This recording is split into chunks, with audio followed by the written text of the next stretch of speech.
अध्याय 11। मास्टर जी, एकांकी अध्ययन से पूर्व। अरे राहुल, तुम क्यों नहीं खेल रहे हो? गुरुजी, ये सब लोग मुझे मंद बुद्धि कहकर चिढ़ाते हैं। बच्चों, हमें किसी का उपहास नहीं उड़ाना चाहिए, इससे किसी की आंतरिक भावना को ठेस पहुंचती है। एकांकी का मूल तत्व प्रेम के माध्यम से किसी भी समस्या का समाधान किया जा सकता है। इस एकांकी के रचनाकार गुरुदेव रविंद्रनाथ टैगोर हैं। इसमें उन्होंने बड़े ही रोचक तरीके से एक बालक के मन और उसमें छुपी बातों का चित्रण किया है। छात्र का नाम है मधुसूदन। उसे मथुरानंदन नाम के मास्टर जी ट्यूशन पढ़ा रहे हैं। कमरे में मधुसूदन के पिता अजय बाबू का प्रवेश। अजय बाबू, कहिए मथुरानंद बाबू, मधुसूदन की पढ़ाई कैसी चल रही है? मथुरानंद, मधुसूदन शरारती तो बहुत है, पर पढ़ाई लिखाई में काफी तेज है। कोई बात बार बार बतानी नहीं पड़ती, बस एक बार पढ़ा दो, वह भूलता नहीं। अजय बाबू, अच्छा, मैं भी जरा देखूं कि वह कितना होशियार है। मथुरानंद, देखिए, खुशी से देखिए। मधुसूदन मन ही मन में, कल मास्टर जी ने वे धुनाई की थी कि हड्डियां आज भी दुख रही हैं। आज लेता हूँ बदला, इनकी भी छुट्टी ना करवा दी तो मेरा भी नाम नहीं। अजय बाबू, क्यों मधु, याद है सब? मधुसूदन, जो कुछ मास्टर जी ने पढ़ाया सब याद है। अजय बाबू, अच्छा तो बता कि उद्भिज किसे कहते हैं? मधुसूदन, जो उगे यानी मिट्टी को फोड़कर जो उसमें से ऊपर निकले। अजय बाबू, कोई उदाहरण इसका?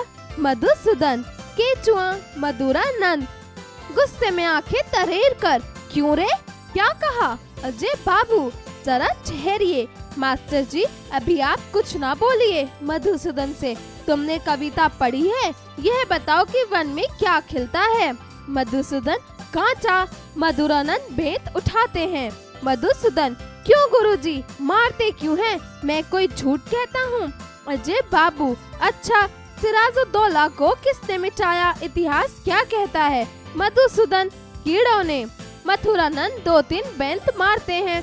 मधुसूदन, जी, खामखा मार खानी पड़ती है। सिर्फ सिराजुद्दौला को ही क्यों? सारे इतिहास को ही कीड़े चाट गए हैं।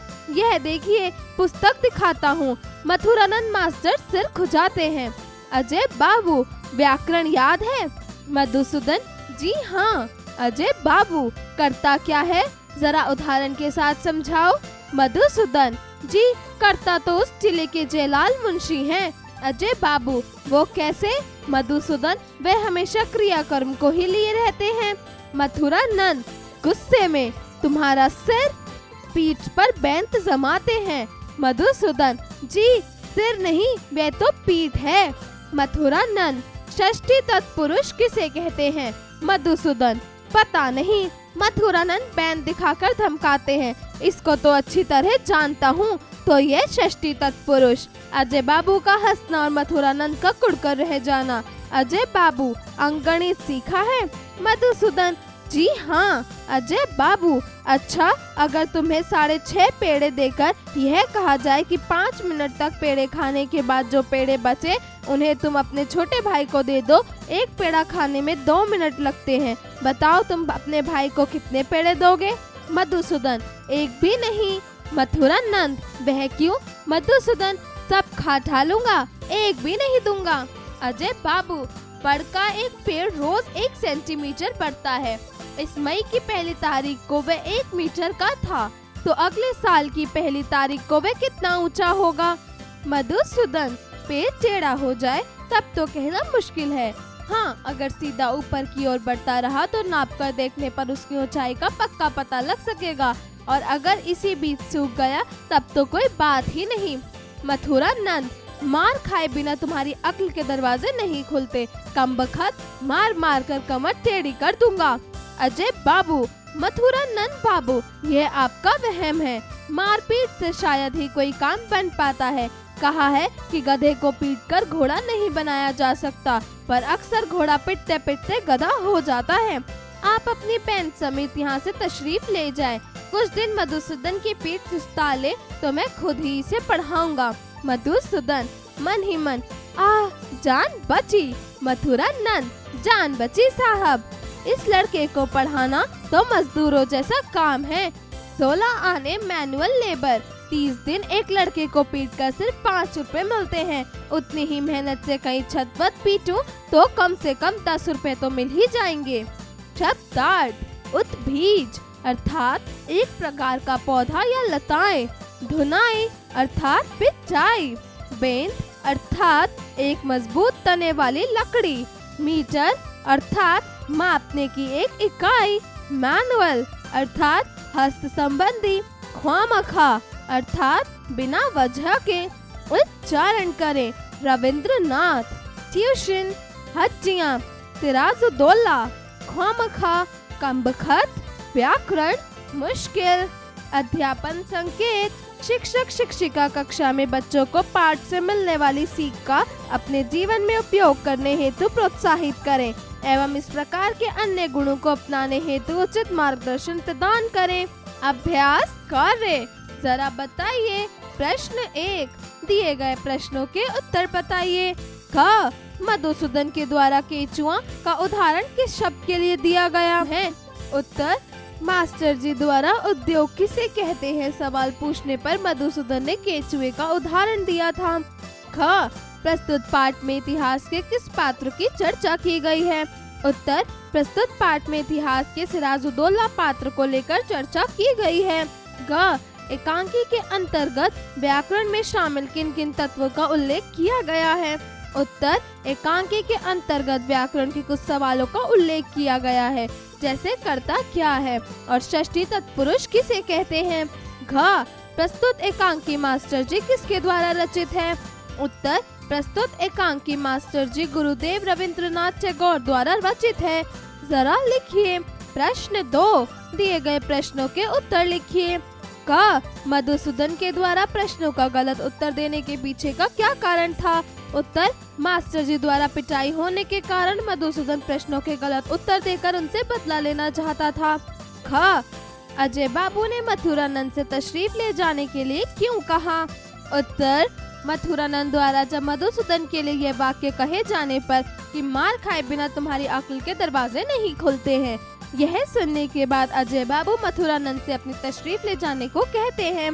ग, एकांकी के अंत में मथुरा जी ने क्या विचार किया? उत्तर, एकांकी के अंत में मधुसूदन जी कहते हैं कि जान बची साहब, इस लड़के को पढ़ाना तो मजदूर जैसा काम है। 16 आने मैनुअल लेबर, 30 दिन तक लड़के को पीट कर सिर्फ 5 रुपए मिलते हैं। उतनी ही मेहनत से कहीं छतवत पीटू तो कम से कम 10 रुपए तो मिल जाएंगे। घ, अजय बाबू के द्वारा क्रोधित होने पर मथुरानंद ने क्या कहा? उत्तर, अजय बाबू के द्वारा क्रोधित होने पर मथुरानंद मधुसूदन को डांटते हुए कहते हैं कि मार खाए बिना तुम्हारी अक्ल के दरवाजे नहीं खुलते। प्रश्न 3, दिए गए वाक्यों में रिक्त स्थानों की पूर्ति कीजिए। क, इस डैश के रचनाकार गुरुदेव रविंद्रनाथ टैगोर हैं। उत्तर, एकांकी। ख, मधुसूदन को डैश नाम के मास्टर जी ट्यूशन पढ़ा रहे हैं। उत्तर, मथुरानंद। ग, डैश शरारती तो बहुत है पर पढ़ाई लिखाई में काफी तेज है। उत्तर, मधुसूदन। घ, कल मास्टर जी ने बेहद धुनाई की थी कि डैश आज भी दुख रही है। उत्तर, हड्डियाँ। ड़, मास्टर जी ये आपका वहम है, डैश से शायद ही कोई काम बन पाता है। उत्तर, मारपीट। प्रश्न 4, दिए गए संकेतों के अनुसार उत्तर बताइए।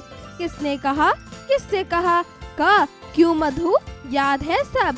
उत्तर, अजय बाबू ने मधुसूदन से कहा। ख, अंकगणित सीखा है?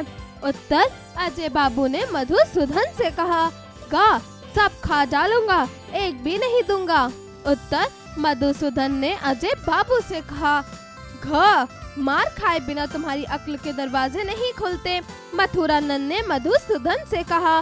प्रश्न 5, दिए गए प्रश्नों के लिए उचित विकल्प का चयन करके सही का चिन्ह लगाइए। क, प्रस्तुत एकांकी में मास्टर जी की भूमिका किसने निभाई है? मथुरानंद, मधुसूदन, अजय बाबू, इनमें से कोई नहीं। उत्तर, मथुरानंद। ख, अच्छा तो मैं भी जरा देखूं कि वह है कितना मूर्ख, कितना होशियार, कितना बेवकूफ, कितना पागल। उत्तर, कितना होशियार। ग, एकांकी में अजय बाबू की भूमिका में कौन है? मधुसूदन के पिताजी, मधुसूदन के शिक्षक, मधुसूदन के चाचा जी, मधुसूदन के दादाजी। उत्तर मधुसूदन के पिताजी। घ, टैगोर द्वारा रचित एकांकी में प्रमुख पात्र की भूमिका में कौन नजर आता है? मधुसूदन, मथुरानंद, अजय बाबू, इनमें से कोई नहीं। उत्तर मधुसूदन। जरा सोचिए। प्रश्न 6, मधुसूदन नटखटी स्वभाव के साथ शिक्षक के समक्ष उपस्थित हुआ। उसकी जगह यदि आप होते तो क्या करते? सोच विचार कर बताइए। जरा भाषा पर गौर कीजिए। प्रश्न 7, दिए गए शब्दों का वाक्य में प्रयोग कीजिए। क, होशियार। उत्तर मैं भी तो देखूं कि वह पढ़ने में कितना होशियार है। ख, मिट्टी। उत्तर मिट्टी से ही पेड़ पौधों को पोषण मिलता है। ग, अंक गणित। उत्तर बच्चों तुम्हें अंक गणित आती है। ख, ख्वामखा। उत्तर मैं तो ख्वामखा ही तुमको डांट रहा था। ड़, टोला। उत्तर वह देखो भक्तों का टोला चला आ रहा है।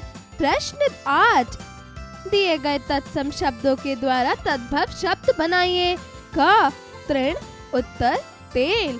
ख, घट। उत्तर घड़ा। ग, प्रस्तर। उत्तर पत्थर। घ, आश्चर्य। उत्तर अवरज। ड़, पत्र। उत्तर पत्ता। च, शत।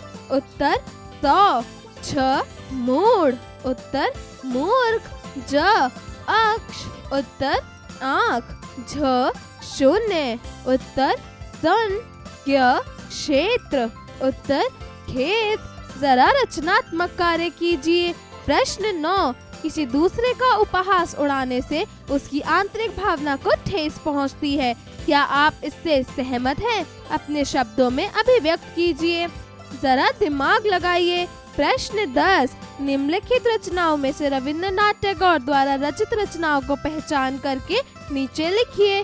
वनवाणी, चोखेर बाली, पुनश्च, अनाथ, पाषाणी, महुआ, काबुली वाला, गतिमाल्य, कणिका, क्षणिका। जीवन कौशल एवं मूल्य परक प्रश्न। प्रश्न 11, प्रेम के द्वारा हम किसी को भी अपना बना सकते हैं। आप इसका अनुसरण किस प्रकार करना चाहेंगे?